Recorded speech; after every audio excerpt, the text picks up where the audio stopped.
So our example C is right out of the book, example 3 in the book. So first, though, let's go ahead and look at this. If I had the function f equals 5x, the derivative is just 5.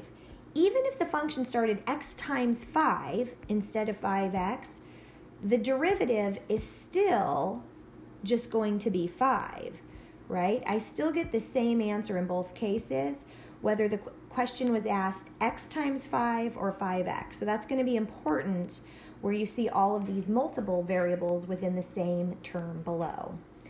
So let's go ahead and start by finding the partial derivative of x. So when I look at the first term, because I see an x there, that x turns into a 1. And just like my example above, if there's stuff multiplied with that x, whether it's on the left or the right side, whatever's multiplied just kind of hangs there or stays multiplied there. And then I move to my next term and the same thing happens. The derivative of the x is 1, and even though that y is multiplied on the right side, it's still multiplied with my derivative.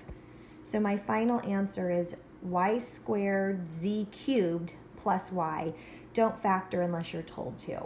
Okay, moving on to the next question. Partial derivative of y. I look at the first term and I do see a y.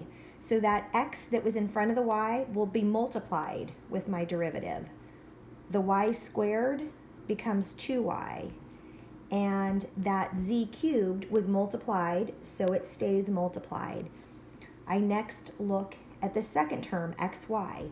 There is a y there, which is what I'm taking the derivative of, so I need to keep all the other non-y parts, which means the x stays there, the y's derivative is just 1, and my final answer is 2x y cubed. Notice the 2's kind of in the middle over here, but we always want to put coefficients out front. Oops, sorry, I forgot to write that plus x there. Okay, the last thing is to take the partial derivative about the z variable. The first term has a z, so anything that's multiplied in front is going to stay there. The derivative of z cubed is 3z squared. The next term, there is no z, so there is no value in that spot. And again, I've got that 3 that's kind of sandwiched in the middle that I need to move out front, and I have my partial derivatives.